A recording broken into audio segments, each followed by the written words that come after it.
Music is a thread that has run throughout my father's life. From a young age, he enjoyed music. Music has been a career that propels him, it has served as a comfort in hard times, and music has also served as a source of amusement and entertainment. Along the way, as I come up through high school, I always had a sort of a feeling that there was something in me that wanted to do music. You know what I mean? It's odd. I didn't play in a band. I didn't play in the high school band, but there was something about that I had this, always wanted to play music. I thought I knew enough about music for some reason, although I hadn't really made much of a formal study of it. I took a music theory course up in Beloit. It was just skipping ahead to when I was in Beloit College.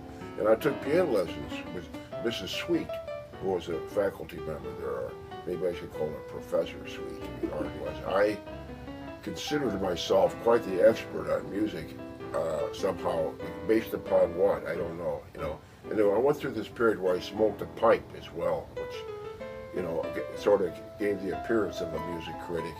And for 1 or 2 semesters, I was the classical music critic for the Beloit paper.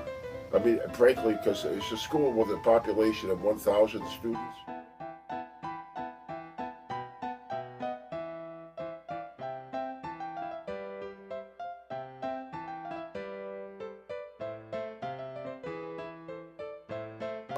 I was walking by this military building, small, I can't remember exactly what it looked like, but it was just a house made out of wood, kind of shabby on the outside. And I heard these musical instruments coming from inside the building. And it was live, it wasn't a recording, it wasn't someone playing a stereo or something like that. And we had stereos in those days, 1964.